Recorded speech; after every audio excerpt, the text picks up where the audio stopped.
consider yourself my friend. My name is Palesa. Thank you so much for watching this. You know, lately I've just seen the importance of being real and being honest with oneself, and like I said in my previous video, I was exposed by the pandemic, and my weaknesses and my frailties came to me, and I was reminded of the many times when I would feel so alone, and I'd ask myself, is God listening? Does he care? Does he understand? Because I've had moments when I feel so alone, and it's like I would cry out. I would literally cry out to heaven and just like ask for anyone to pay attention to me, because I felt like I was the only one who understood. Because even if I tried to explain it to other people, by the way that they'd respond to me, it'd prove that they don't get it, and it would just deepen that sense of feeling that I'm alone, that no one understands.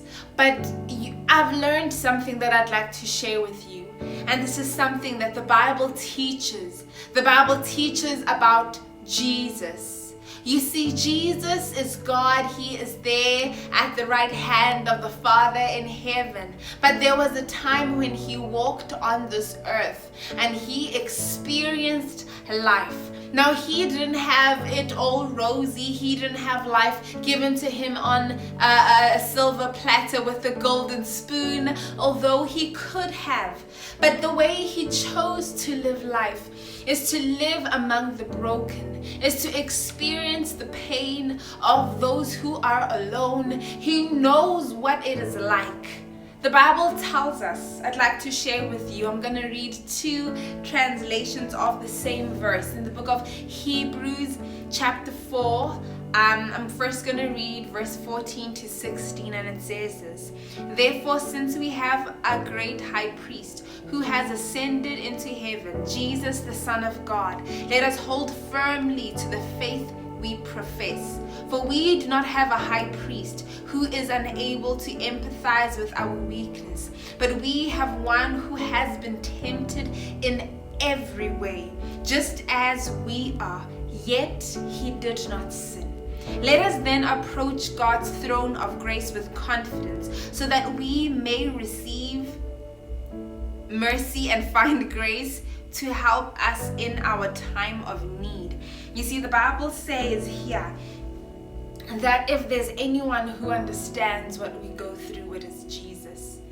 If there's anyone who understands the depth of our pain, of our feeling alone, of our depression, if there's anyone who feels our anger, if there's anyone who feels this, it is Jesus.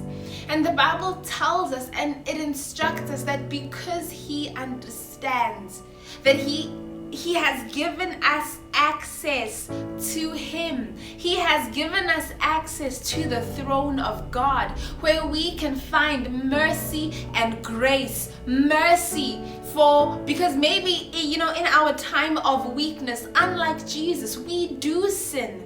We do distrust God. We do say things we shouldn't. We do prioritize other things. But the Bible says in our time of need that we have access to the throne of God, that we can approach it and obtain that mercy. Not only that, the Bible tells us that we can find grace. Grace being the supernatural ability of God, that God can give us the ability deep down in our hearts, deep down in our spirits, to overcome whatever it is, to overcome the lack, to overcome the depression, to overcome the anger, to overcome the poverty, to overcome the temptation, to overcome whatever it is that we are faced with, whatever trial, tribulation, trouble, or weakness. The Bible says that Jesus understands. Now, I know that you have probably have had those moments because we are human. And I want to remind you and let you know that Jesus understands. He gets it. He really gets it. He gets it more than any other human being will ever get it. He gets it in a depth that any other human being does not have the capacity to have or to go to. He gets it. He understands. And because he understands, he calls out. He says, come to me. And that is what I did. And that is what I'm encouraging you to do.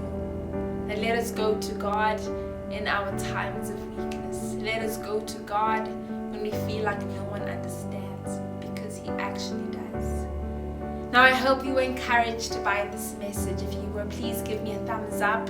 Please share it with the people in your world and let me know what are the challenges that you are faced with, that I can continue to believe God with you, that he will show himself to you, that he really is there and that he really understands. Thank you so much for tuning in. I'll see you next time. Bye.